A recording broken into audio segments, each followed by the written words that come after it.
This is TESOL Macedonia, Thrace, Northern Greece, 22nd Annual International Convention here in Thessaloniki. I'm Aspa Georgopoulou, a member of TESOL board, and it's a great pleasure and honor to have Ken Wilson here with us. Is it your first time here in Greece? In Greece? Yeah. No, I've been to Greece many times. I've been to Thessaloniki, I think, 4 times before. Oh, really? First time before you were born, when I was here with my theatre company back in the 70s, and then I came to this conference about 20 years ago as well, I think, again before you were born. Wow. Yeah. Oh, this is the second day of this convention, and you have already given a talk and a workshop. Yes. And both of them were very well received. What are your impressions so far of the convention? Well, I think it's true to say that I think most native speaker presenters will say if you come to Greece you will get a good audience, if you give them the chance to be a good audience, and I think my workshop's very interactive, my talk is Indeed. reasonably interactive, so if you give Greek teachers the chance to be like students, and they will take that chance, and there was great enthusiasm and very positive response to all the ideas, which was very nice. Very good, very great. Your talk is entitled Only Connect, 7 strategies for ensuring teacher-student communication in the classroom. To what extent has the teacher-student communication changed in today's classroom, and why? Well, that's a really good question. I mean, the reality is, since I became a full-time writer of course materials, I haven't had my own class.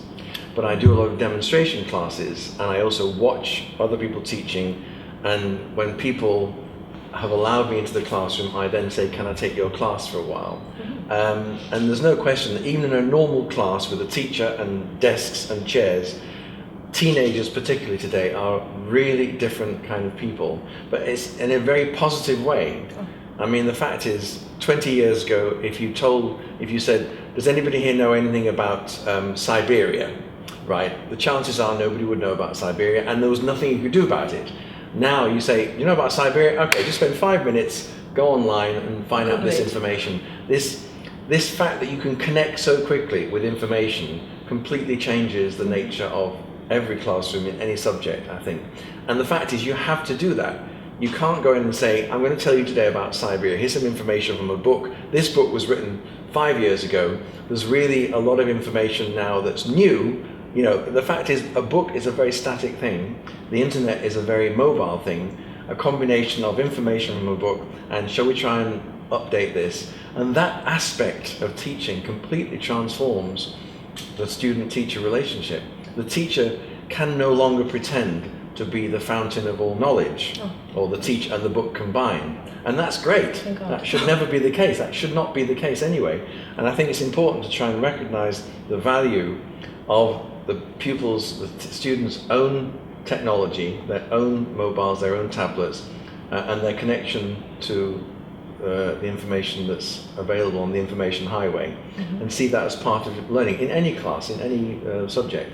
Right. In your talk, it became clear how important it is to maintain this vital link between the teacher and the student, and you, in today's high-tech classroom, and you suggested some really interesting ways, you call them strategies, to do that. Would you like to tell us some things about that? Well, I think you're absolutely, having said what I just said, which I really think that there is a great place for technology in the classroom, it worries me that in some schools they have turned classrooms into media centres.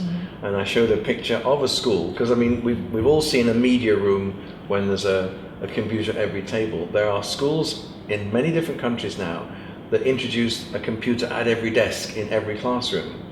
And that, I think, is a little bit scary, that what that does to the relationship between the student behind the screen and the one teacher. I think it's really important the teacher has to think of ways to keep that special connection that the teacher has with all of their students.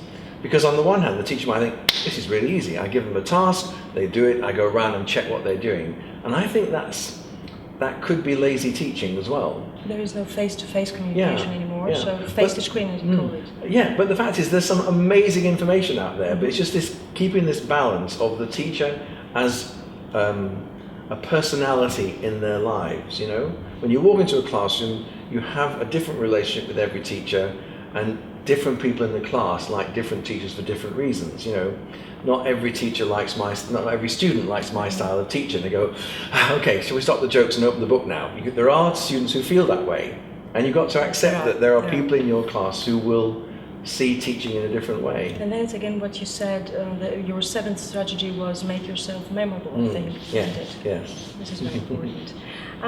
So in your opinion, what should the main focus of education be?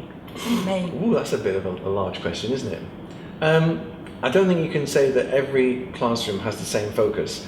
The fact is, my main interest is kids in state schools, state school education, compulsory education. I know most people at this conference probably teach in the private sector. That's a different matter and more to say about that. But my main interest is kids coming into a system which they're locked into for 12 years. And for some kids, that's what they feel like. They're in prison for 12 years because none of their teachers ever access the way they like to learn. And that's an easy thing to say and a very difficult thing to put into practice. To recognize in your class of 30 students, hopefully there's no more than about 5 different styles. But some people are very, very quiet, self-contained, good readers, you know, and you have to accept that that's the way they are. You will try it sometimes to bring, and they don't like doing group work. Students like that say, can I get in the pairs? They go, oh no, can we just continue talking and I'll carry on with the book? There are students like that. Rather than say, come on, get into pairs, recognize that student behaves differently and try and find a way that some part of the lesson makes her feel comfortable too. You know, so the main, it's a very long answer, a very short question. The main aim of education is whatever the people in front of you are, recognize their learning needs, recognize that you've got to try and establish goals that are valuable to all of you. And you walk and say, look, we're in this together for the next year, month, whatever the length of the course is, you know. And as I say, state school education, because it is a kind of prison for some students, is my main interest, and making it less of a prison. Oh, nice. What would you like to wish to the members of our association? Well, I think the reality is we're in Greece, and Greece is going through very difficult times at the moment. And I think I've been to other countries like Argentina, Brazil at the moment, which is a wonderful economy, but something's happening, something a bit strange in the air. And educators are often the ones who suffer. In many places, you know, like when I was in, I'm not going to say which country, but I was in a country where the teachers had not been paid for 3 months. And I did a tour around this country where all the teachers were going, we haven't been paid for 3 months, and that was at the front of their mind, you know. So my interest is that teachers stay strong and stay together and try and stay united in their beliefs about things. And that's why it's very valuable to come to a conference like this, to meet other people. Somebody once said the most important part of conferences are the coffee breaks, when you get a chance to really relate to people who work in the same business as you do, and feel that you're in the same boat, you're suffering the same problems. And I just hope that things that get better for you, because they're a very nice bunch of teachers. Thank you very much, and hope to see you again. Okay, I'll be back. And enjoy the rest of the convention. Thank you very much.